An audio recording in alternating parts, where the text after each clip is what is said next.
Chapter 9 AD 30 सितंबर Sunday. Aston मुझे police station से सीधा अपने घर ले आई। कहने को तो ये घर उसका और उसके पति चार्ली का है, लेकिन उसके घर में कमाई का ज़रिया सिर्फ एस्टन ही है। मैं अभी वहाँ बैठी ही थी कि इतने में ही एस्टन कॉफ़ी बना लाई। उसने मुझे दिलासा देते हुए मुझसे कहा, तुम चिंता मत करो, मैंने चार्ली से कहा है कि वो तुम्हारे लिए एक अच्छा सा लॉयर ढूंढे। तुम टेंशन मत लो, सब ठीक हो जाएगा एडी। फिर कुछ देर तक हमारे बीच ऐसी ही अजीब सी खामोशी बनी रही, जिसे एस्टन तोड़ते हुए बोली, तुम्हें जैक को सब कुछ सच बता देना चाहिए। पुलिस न जाने कब उस पोस्ट को पब्लिक कर दे, तब तो वैसे भी उसे पता चल ही जाएगा। उसे औरों से पता लगे, उससे अच्छा ये होगा कि तुम खुद उसे सारी सच्चाई बता दो। एस्टन के लाख समझाने पर मैं मान गई और उसके साथ जैक के घर जाने के लिए निकली। मुझे पता भी नहीं चला कि कब हम उसके घर जा पहुँचे। एस्टन मुझे ड्रॉप करके पास ही के एक कॉफ़ी शॉप में चली गई। मैं धीरे धीरे जैक के घर की तरफ बढ़ने लगी। मैंने बेल बजाई तो उसकी मॉम ने दरवाज़ा खोला। उन्होंने मुझे बताया कि जैक बेसमेंट में है और मैं बिना कुछ सोचे समझे बेसमेंट की तरफ चलने लगी। वहाँ मुझे जैक मिला, जो मुझे देखकर मुझसे दिन में हुई पुलिस के इंटरोगेशन के बारे में पूछने लगा और मैं धीरे धीरे उसे सब कुछ बताने लगी। मैंने उसे पुलिस की थ्योरी के बारे में भी बताया कि पुलिस को लगता है कि हम सब ने मिलकर साइमन के ग्लास में पीनट ऑयल मिलाया था, जिससे वो अपना मुंह बंद रख सके, क्योंकि उसके पास कुछ बातें थी जो हम चारों में से कोई भी नहीं चाहता था कि सबके सामने आए। जैक मुझे ऐसे देख रहा था जैसे उसे कुछ समझ ही नहीं आ रहा हो कि मैं किस बारे में बात कर रही हूँ। वो बहुत पजल्ड लग रहा था, लेकिन मैंने बोलना जारी रखा। तुम्हें तो पता ही है जैक कि साइमन का एक ब्लॉग था जिस पे वो स्कूल से रिलेटेड सबके सीक्रेट्स रिवील करता रहता था। उसने उसी ब्लॉग की एक पोस्ट में हम चारों के बारे में भी कुछ लिखा था, जो उसी दिन पब्लिश होने वाली थी, लेकिन किसी ने उसे पब्लिश करने से पहले ही साइमन का मुंह बंद कर दिया हमेशा के लिए। जैक के माथे पर अब कुछ शिकन के निशान उभरने लगे थे। उसने मुझसे पूछा, भला एक झूठ के बदले तुम उसके साथ ऐसा तो नहीं कर सकती, है ना? हो सकता है वो मजाक कर रहा हो तुम सबके साथ। काश जैक जो उस वक्त कह रहा था वो सब सच होता।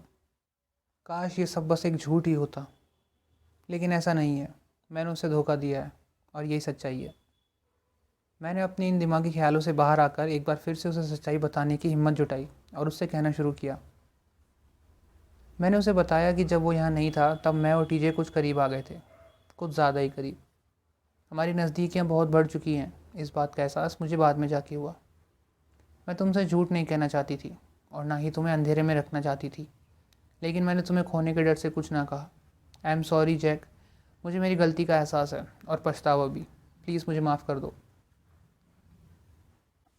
मैंने बिना जैक की तरफ देखे एक सांस में इतना सब कुछ कह दिया। जब मैं ये सब कह रही थी तब मेरा ध्यान जैक के बदलते हुए एक्सप्रेशंस की तरफ नहीं गया, लेकिन जब बाद में मैंने जैक की तरफ गौर किया तब वो गुस्से से आग बबूला हो चुका था। उसने मुझसे कहा, तुमने जो भी किया सो किया, लेकिन क्योंकि अब तुम सॉरी फील कर रही हो तो मुझे तुम्हें माफ़ कर देना चाहिए, है ना? यही चाहती हो ना तुम Eddie? For God sake Eddie, मैंने तुम्हें एक क्वीन की तरह ट्रीट किया और तुमने मेरे ही पीठ पीछे मेरे ही बेस्ट फ्रेंड के साथ मिलकर मुझे धोखा दिया। ऐसा करना तो दूर, तुम ऐसा करने के बारे में सोच भी कैसे सकती हो? इतने लंबे टाइम तक तुमने मुझसे ये बात छुपाई, मुझे अंधेरे में रखा, और आज जब तुम्हारे झूठ का शीश महल टूटने लगा तो तुम सच्चाई की मूरत बनकर आई हो मुझे सच बताने, अपनी गलती मानने। इसमें भी तुम्हारा ही स्वार्थ है, मैं जानता हूँ। मेरे साथ इतना सब करने के बाद भी तुम मुझसे ये एक्सपेक्ट करती हो कि मैं तुम्हें माफ़ कर दूँ। बेशर्मी की भी हद है एडी। इतना सब कुछ करने के बाद भी तुम यहाँ चली आई।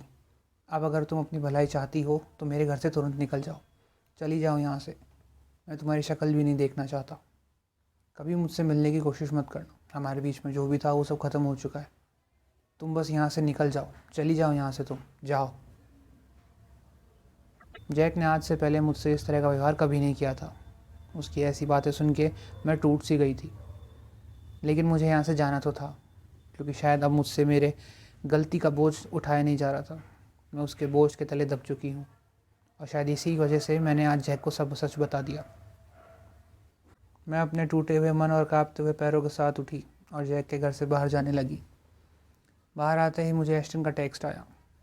मुझे लगा ही था ऐसा कुछ होगा। चलो घर चलते हैं, मॉम हमारा इंतज़ार कर रही है।